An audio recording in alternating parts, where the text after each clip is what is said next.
Baiklah, Assalamualaikum warahmatullahi wabarakatuh. Halo semuanya, perkenalkan saya Dinda Putri Amanah. Saya seorang mahasiswi biologi pada Fakultas Matematika dan Ilmu Pengetahuan Alam Universitas Sriwijaya. Di sini, saya akan memaparkan materi mengenai studi kasus adaptasi tumbuhan terhadap cekaman suhu tinggi. Nah, pemaparan materi ini adalah bagian dari mata kuliah ekofisiologi tumbuhan dengan dosen pengampu Bapak Dr. Andes Juswardi, MSI.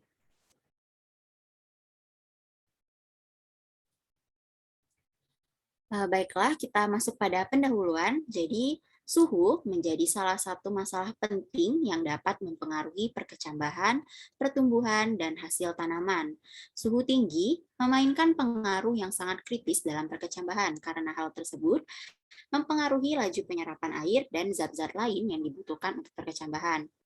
Nah, setiap spesies ataupun varietas tanaman memiliki rentan suhu tertentu, yaitu suhu minimum, suhu optimum, dan maksimum, di mana suhu tinggi dapat mengakibatkan tanaman tidak mengalami pertumbuhan dan tanaman akan mati jika tidak dapat beradaptasi terhadap cekaman.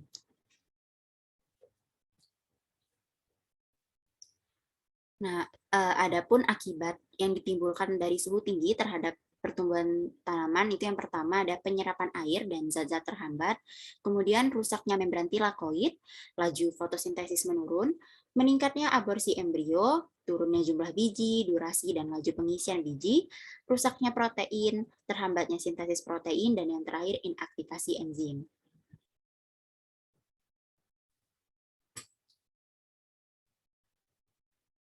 Nah, baiklah, kita masuk kepada studi kasus dengan judul Mekanisme Tanaman Padi Oryza sativa dalam menghadapi cekaman suhu tinggi pada stadia generatif, yang ditulis oleh Hamid pada tahun 2016.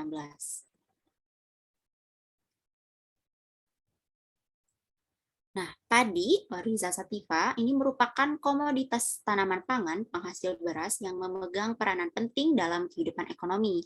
Nah, klasifikasi dari padi sendiri itu yang pertama kingdom, plante, kemudian divisinya itu dari Magnolia Pita, kelasnya Liliopsida, ordo Poles, famili Poaceae, genus Oryza, kemudian nama spesiesnya Oryza sativa. Nah, kita masuk kepada bagian hasil. Jadi ini merupakan mekanisme tanaman padi dalam menghadapi cekaman suhu tinggi. Nah, gambar ini menunjukkan hubungan antara suhu maksimum harian dengan presentase bunga yang memiliki lebih dari 5 butir polen yang mampu menyerbuki stigma selama pengamatan dari tanggal 14 sampai 19 Agustus atau selama 7 hari.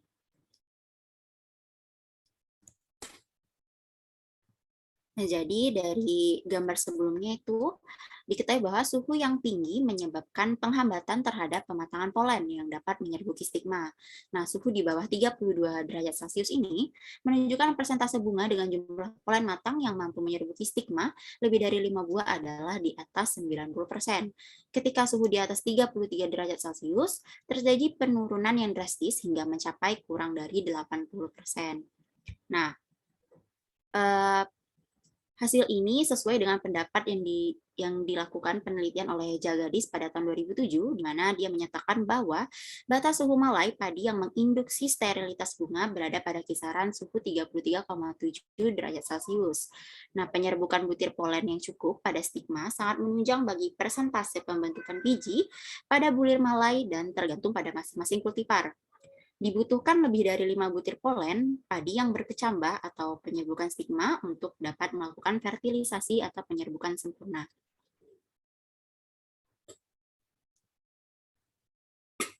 Nah, berikut ini merupakan grafik pengaruh cekaman suhu tinggi pada karakter fisiologi bulir padi toleran suhu tinggi selama stadia perkembangan dan pematangan. Nah, untuk grafik A itu sendiri menunjukkan berat kering, grafik B menunjukkan kadar air, grafik C menunjukkan perlakuan T1, dan grafik D menunjukkan perlakuan T2. Nah, pada kultivar padi toleran suhu tinggi atau Cikusi 64, berat kering, kadar air, dan nilai NMR pada suhu 25 derajat Celcius dan 30 derajat Celcius memiliki nilai yang tidak berbeda nyata.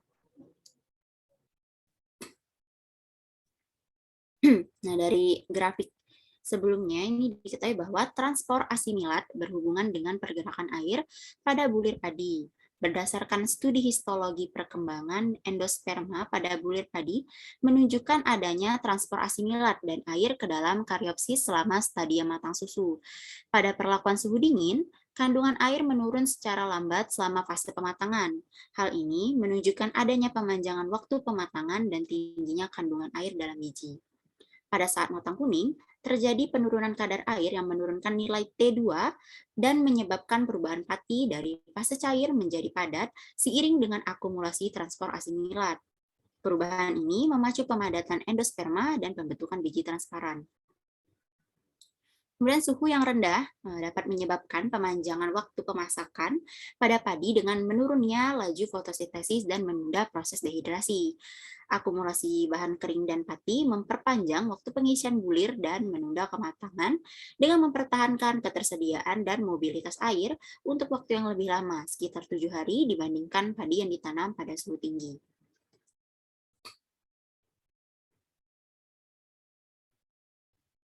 Nah, untuk gambar berikut ini menunjukkan pengaruh suhu tinggi pada morfologi butir beras pada 14 hari setelah berbunga. Nah, yang kiri ini merupakan ilustrasi penampang vertikal butir beras, sedangkan yang kanan itu merupakan sampel setelah diwarnai dengan 0,1% toludin biru. Nah, pada kultivar yang peka terhadap suhu tinggi atau hinohikari yang diamati pada 30 derajat Celcius selama 14 hari setelah berbunga, terlihat bahwa terjadi penghambatan pembentukan lapisan epidermis. Nah, terhambatnya pembentukan epidermis ini akan sangat mempengaruhi morfologi biji padi, terutama pati.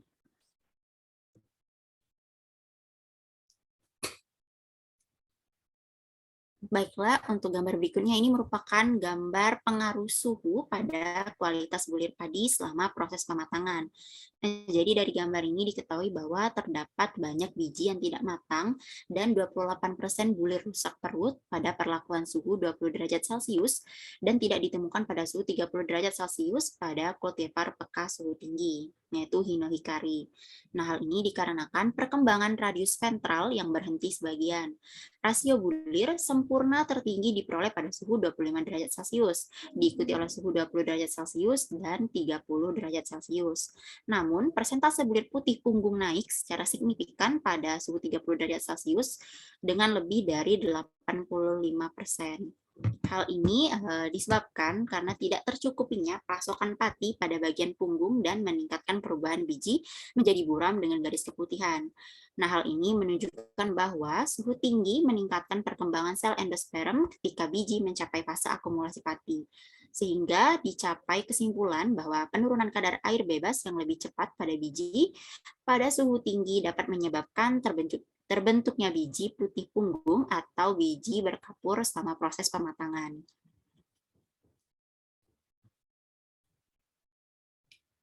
Nah, baiklah, kesimpulan dari pemaparan materi terkait studi kasus pengaruh cekaman suhu tinggi terhadap pertumbuhan tanaman itu adalah stadia tanaman dan waktu pembukaan bunga padi merupakan saat yang paling sensitif terhadap suhu tinggi, sehingga varietas padi yang memiliki waktu bunga terbuka lebih awal dari waktu normal merupakan salah satu cara penghindaran terhadap cekaman suhu tinggi pada siang hari. Nah, meskipun sangat dipengaruhi oleh genetik tanaman, cuaca terutama suhu yang lebih tinggi akan menginduksi pembukaan bunga yang lebih awal. Semakin tinggi suhu udara, semakin cepat waktu bunga terbuka pada varietas tersebut. Hal ini mengindikasikan bahwa padi mempunyai kemampuan untuk membuka bunga lebih awal pada kondisi suhu yang lebih rendah pada pagi hari dengan mendeteksi dan merespon pada suhu malam yang tinggi. Nah, baiklah, itu tadi sedikit pemaparan yang dapat saya sampaikan mengenai materi cekaman suhu tinggi terhadap pertumbuhan tanaman. Lebih dan kurangnya saya mohon maaf. Terima kasih. Wassalamualaikum warahmatullahi wabarakatuh.